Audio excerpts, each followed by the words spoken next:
Cardiac arrest remains one of the biggest public health crises we face today. Historically, survival from out-of-hospital cardiac arrest has been very low. However, in the past few years, we are starting to see national improvement in survival from cardiac arrest. About a year ago, the Medical Direction Group started looking at the way we manage cardiac arrest in the city and county of Denver. After a review of the current science and analyzing national trends in cardiac arrest, the decision was made to change the way we manage cardiac arrest patients. Traditionally, Denver has ranked above the national average in cardiac arrest survival. However, when compared to high-performing systems, we have continued to lag behind. Also, a look at the data from 2017 indicates that our cardiac arrest survival rate fell below the national average for the first time since we started collecting data. These facts help to highlight why we need to change the way patients suffering out-of-hospital cardiac arrest are managed in our system. First, an organized, regimented approach to management of these patients will lead to improvement in outcomes. Secondly, the most important aspect of managing these patients is adherence to high-performance CPR metrics, with the BLS core being the most important aspect of managing these patients. As you will see in this video and with your training, we have developed a very regimented approach to how cardiac arrest will be managed. This includes specific positioning for providers on scene, specific positioning for equipment on scene, and a cadence of how the scene will be managed. The idea is to have a uniform approach to the management of out-of-hospital cardiac arrest in Denver, such that when you show up on scene, everyone knows what to expect and how the scene will be managed. As you are watching the video, try to focus on the most important points of high-performance CPR. The points are as follows. Number 1, a compression rate of 100 to 120 per minute that will be matched by the metronome. Number 2, maintain a high chest compression fraction, ideally minimizing interruptions. Number 3, attempt for a depth of 2 inches.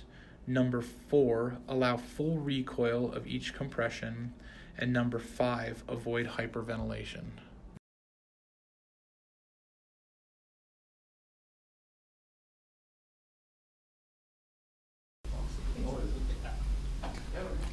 Hey guys, over here. My uncle. He's not breathing. All right. He's not breathing right now. So, Sir, can you hear us? Sir, when was the last time he was moving around there? 10 minutes ago, he's been sick. Okay. And he's been throwing up for the past 2 days. All right. You got any medical history or anything like that? He's got high blood pressure, but that's. He's got no pulse. Just that's it. start the compressions, will you? High blood pressure, you said? Yeah. All right. Paramedic 4 from Denver Fire. We have CPR in progress at room 412. Paramedic copies.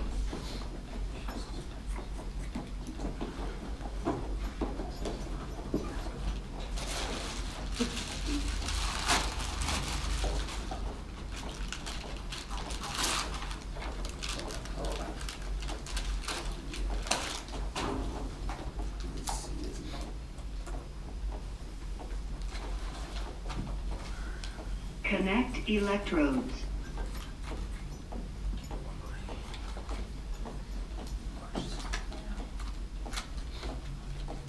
Connect electrodes.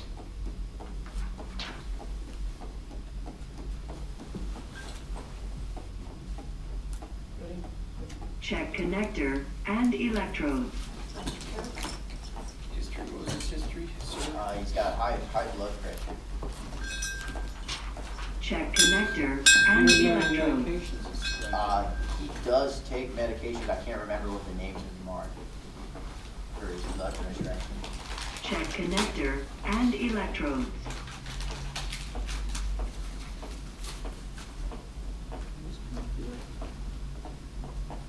One of the changes you will notice is that we will be using passive oxygenation during the early phase of cardiac arrest. This is accomplished by placing an NPA or OPA and putting on a face mask with high flow oxygen. And electrodes.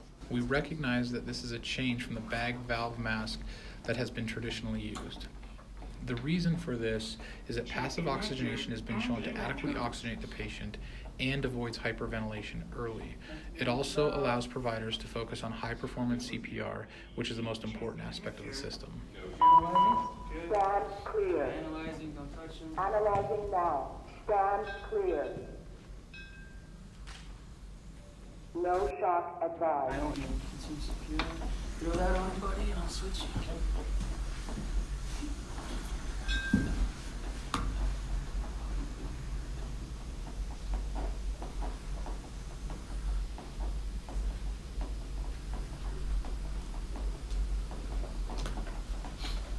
Hey, guys. Hey guys, Hey, what's going on? I'm gonna be attending. Everybody down there with you guys. So you today. arrived on scene 2 minutes ago. The patient was seated at the coffee table. Apneic, Okay. Okay. no pulses. How Started long ago did you say, sorry? 2 minutes ago. Started CPR. About 14:10? Yeah, Okay. 14:30. History of high blood pressure, unknown meds. Last seen 10 minutes ago, up and around. It's for 2 days. Okay. And who saw him last? This is the man right here. Saw him 10 minutes Hi. ago. I'm Lindsay, I'm with the Denver Paramedics. Okay, gotcha. And this is your family member? Yeah, no, Okay. And you said he has high blood pressure? yeah, Is this where he lives? yeah. Do you know if there's any medications in the house? Probably some, I guess, go over it. Okay, and you said he was sick over the last 2 couple days, weeks? 2 days, yeah. How was he Been sick? thrown out once. Just throwing out? Do you know anything about whether he was throwing out blood or anything like that? Trying No? to stay away. Nothing? Okay, well, yeah, if you could look for medications for us, maybe in his bathroom, in his bedroom, that would be awesome. Okay. Okay, thank you. How does he look for access, Aaron? He's looking good. I'm gonna have one for you in a second here. Okay, cool. And we've got him over on our monitor? Yeah. Okay, perfect. Thanks, Have we sir. done a rhythm check yet? Nope. Okay. Let's go ahead and pause and get a rhythm check on our monitor here. Then we pre-charge before that. And that's asystole, so we'll go back to compressions.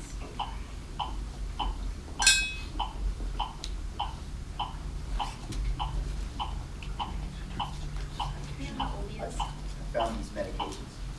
Thank you very much. Bathroom. Okay, that's awesome. You know how old your uncle is? 35.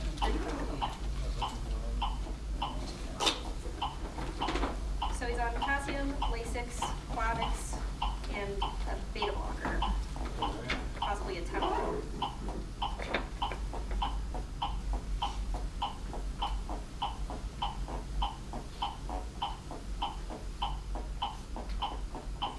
How's that line? It's running fine. Perfect.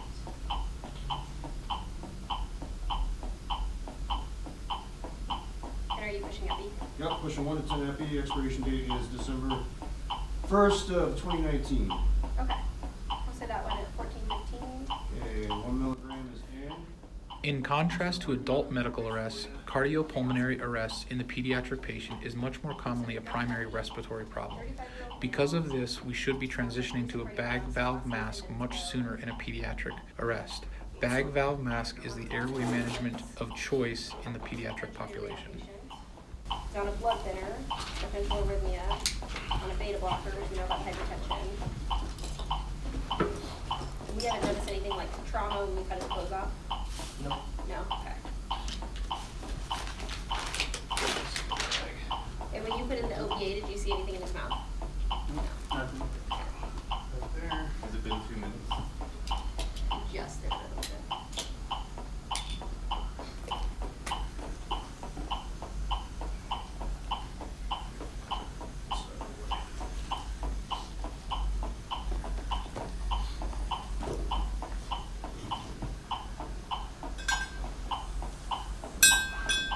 How old was your? 35.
Given the focus on high-performance CPR, the time around rhythm check and shock, if indicated, becomes very important.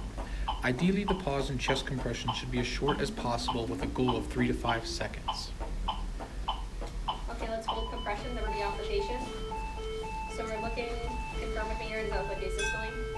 Yeah. Okay, so we'll go back to compressions. You guys switch, perfect.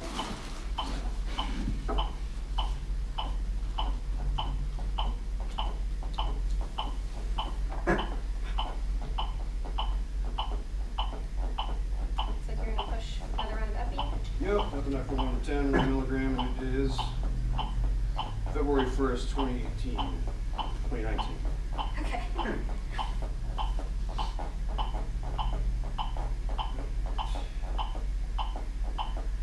Alright, second round of epi is in. Alright. So it's almost 14:22, so we started at 14:10, right? 14:14? Okay. So we're 8 minutes in, 2 rounds of epi, got an airway. The only thing I was thinking, Aaron, is maybe consideration for bicarbs on basic potassium. You don't know anything else about his history, but I was thinking potential renal patient. I don't know what we see. But it doesn't sound like, has anyone noticed any paraphernalia, alcohol, drugs around the house? Nothing like that, okay. You guys said he was found sitting up. Yeah, he was sitting in the chair, we moved him, wheeled him over here, laid him Is there down. any food or anything near him? No, just paperwork. Okay. No medical paperwork we found around the house? No. Did he just go down without warning, or was he acting strangely beforehand? He was sick. Sick. For the last couple of days. Yeah, it Sick sounds like the last couple days? nausea, vomiting, no blood that we know of in the vomiting, Alright. times 2 days. And then 10 minutes prior was last seen normal. Okay. Yeah, he was just found in here Yeah, by sitting himself? up. His Yes. nephew was here. Nephew came over and found him. You want me to check the sugar, or? Sure, yeah.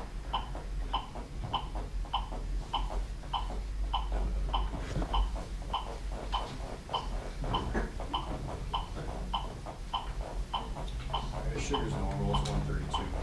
Okay. When we were talking here, these guys didn't see any trauma. Did you notice any trauma? No. Like inside his mouth, nothing like that? No, Okay. no secretions or anything like that. He's still bagging okay, bro?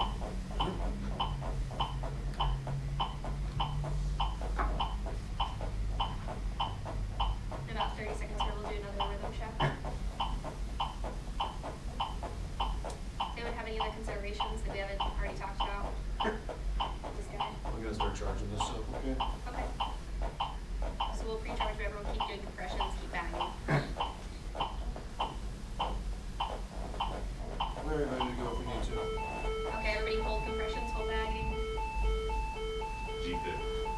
Alright, he's in a shock low rhythm, so make sure you let go of the bag. Everybody clear the patient. Everybody clear? Alright, everybody's clear? Clear? Alright, I'm gonna shock 1-3. The video 1, demonstrates a 2, realistic look 3. at current practice. As you can see, the pause exceeds 20 seconds. A pause of this length is detrimental to patient outcome. Okay. The goal or ideal state is the following process. First, chest compression should continue while the defibrillator is charging. When the defibrillator is charged, the medic will call for chest compressions to stop. The chest compressor should pull hands off the chest. A shock will be administered if indicated or dissipated if not indicated, and the chest compressor will immediately resume chest compressions. Mark, when I tell you to stop, you're gonna stop doing compressions and move up to bag. Okay. And then Steve, if we shock, right after we shock, you need to go immediately to compressions. Okay. All right, let's stop. ETAC will shock it. Shock. And Steve, you start.